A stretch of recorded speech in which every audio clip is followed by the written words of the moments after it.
ನನ್ ಸಂತೋಷಕ್ಕೆ ಕಾರಣ ನೀವೇ ಏಸಯ್ಯ, ನೀವೇ ಏಸಯ್ಯ, ನನ್ನ ಆಧಾರ ನೀನೇ. ನನ್ ಸಮೃದ್ಧಿಗೆ ಕಾರಣ ನೀವೇ ಏಸಯ್ಯ, ನೀವೇ ಏಸಯ್ಯ, ನನ್ನ ಐಶ್ವರ್ಯ ನೀನೇ. ನಿನ್ ರಕ್ತ ಕೋಟೆಯಲ್ಲಿ ನನ್ನ ಮರೆ ಮಾಡಿದೆ, ಮರೆ ಮಾಡಿದೆ ದೇವ, ಕಾಪಾಡಿದೆ.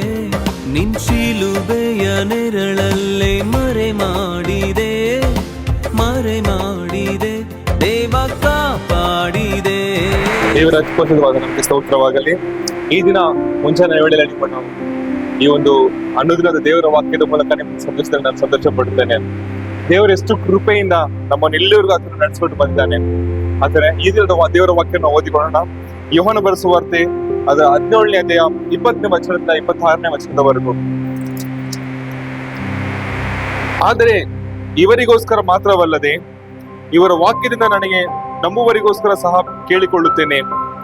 ನೀನು ನನ್ನನ್ನು ಕಳುಹಿಸಿಕೊಟ್ಟಿದ್ದಿ ಎಂದು ಲೋಕವು ನಂಬುವುದಕ್ಕಾಗಿ ಅವರೆಲ್ಲರೂ ಒಂದಾಗಿರಬೇಕೆಂತಲೂ, ತಂದೆಯೇ ನೀನು ನನ್ನಲ್ಲಿಯೂ ನಾನು ನಿನ್ನಲ್ಲಿಯೂ ಇರುವ ಪ್ರಕಾರ ಅವರು ನಮ್ಮಲ್ಲಿ ಇರಬೇಕೆಂತಲೂ ಕೇಳಿಕೊಳ್ಳುತ್ತೇನೆ.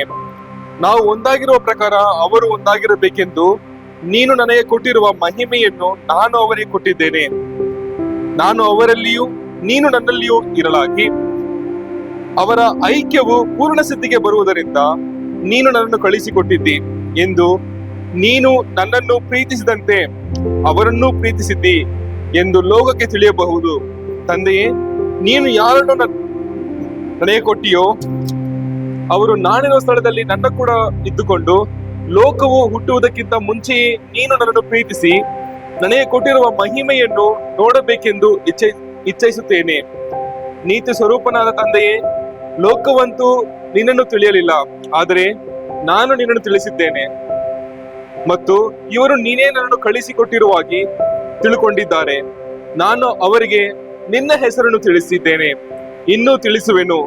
ಇನ್ನೂ ನನ್ನ ಮೇಲೆ ಇಟ್ಟಂತ ಪ್ರೀತಿಯು ಅವರಲ್ಲಿ ಇರಬೇಕೆಂದು ನಾನು ಅವರಲ್ಲಿ ಇರಬೇಕೆಂದು ಪ್ರಾರ್ಥಿಸುತ್ತೇನೆ ಅಂದನು. ದೇವರ ವಾಕ್ಯಕ್ಕೆ ಸ್ತೋತ್ರವಾಗಲಿ. ನಾವು 1 ನಿಮಿಷ ಕಾಲ ಕಣ್ಣುಗಳನ್ನು ಮುಚ್ಚಿಕೊಂಡು ಈ ವಾಕ್ಯವನ್ನು ಧ್ಯಾನಿಸಿ ನಾವು ಪ್ರಾರ್ಥಿಸೋಣ.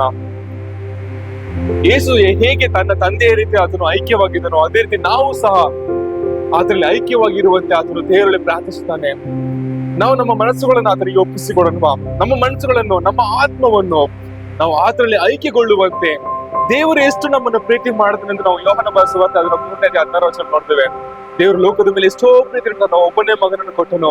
ಆತನು ನಂಬು ಒಬ್ಬರಾದರೂ ಆತನ ಆತ್ಮವು ನಾಶವಾಗದಂತೆ ನಿತ್ಯ ಜೀವನ ಪಡೆದುಕೊಳ್ಳಬೇಕಂತ ಆತನು ಕೊಟ್ಟಿದ್ದಾನೆ. ನಮ್ಮ ಆತ್ಮಗಳನ್ನು ನಾವು ಆತನಿಗೆ ಒಪ್ಪಿಸಿಕೊಂಡು ನಾವು ಪ್ರಾರ್ಥನೆ ಮಾಡಿಕೊಳ್ಳೋಣ. ಅಪ್ಪ ಪರಿಶುದ್ಧರು, ನಿತ್ಯ ಒಂದಿನ ಪರಲೋಕ ರಾಜ, ಈ ಒಂದು ಬೆಳಗ್ಗೆ ಸಮಯಕ್ಕಾಗಿ ನಮಗೆ ಸ್ತೋತ್ರ ಮಾಡ್ತಾನೆ ಕರ್ತನೆ. ಅಪ್ಪ, ಈ ಒಂದು ಸಮಯದಲ್ಲಿ ರಾಜ ನಮ್ಮನ್ನು ಎಷ್ಟು ಹೆಚ್ಚಾಗಿ ನೀನು ಪ್ರೀತಿ ಮಾಡಿದಿರ ಕರ್ತನೆ. ಏಸಪ್ಪ ಅಪ್ಪ ಕರ್ತನೆಯಪ್ಪ, ನಮ್ಮ ಪಾಪವನ್ನು ಲೆಕ್ಕಿಸಿದ ರಾಜ, ನಿಮ್ಮ ಮಕ್ಕಳಾಗಿ ಕರ್ತನೆಯಪ್ಪ ನಮ್ಮನ್ನು ಕರ್ತನೆ ಆರಿಸಿಕೊಂಡಿದ್ದೀರ ರಾಜ. ಅದಕ್ಕಾಗಿ ನಿಮಗೆ ಸ್ತೋತ್ರ ಮಾಡ್ತಾನೆ ಕರ್ತನೆ. ಅಪ್ಪ, ಈ ದಿನದಲ್ಲಿ ನಾವು ಮಾಡುವ ಕಾರ್ಯಗಳು ರಾಜ ಕರ್ತನೆ ಏಸಪ್ಪ ಅದು ನಿಮ್ಮದಾಗಿರ್ಬೇಕು ನಾವು ಪ್ರಾರ್ಥನೆ ಮಾಡ್ತೀವಿ ರಾಜ ಕರ್ತನೆ. ನಮ್ಮ ಆತ್ಮಗಳನ್ನು, ನಮ್ಮ ಪ್ರಾಣ ಶರೀರಗಳನ್ನು, ನಮ್ಮ ಕೆಲಸ ಕಾರ್ಯಗಳನ್ನು, ನಮ್ಮ ಕುಟುಂಬಗಳನ್ನು ಎಲ್ಲವೂ ನಿಮ್ಮ ಸನ್ನಿಧಿಗೆ ಒಪ್ಪಿಸಿಕೊಡ್ತಾರೆ ರಾಜ. ನಿಮ್ಮ ಆಲೋಚನೆ ಪ್ರಕಾರ ನಮ್ಮನ್ನು ನಡೆಸಬೇಕಂತ ಪ್ರಾರ್ಥಿಸ್ತೇನೆ. ಪ್ರಾರ್ಥನೆಗಳ ಸ್ತೋತ್ರ ಮಾಡ್ತಾನೆ ದೇವ್ರೆ. ಆಮೇನ್. ದೇವರು ನಿಮ್ಮನ್ನು ಅತಿ ಹೆಚ್ಚಾಗಿ ಆಶೀರ್ವದಿಸಲಿ.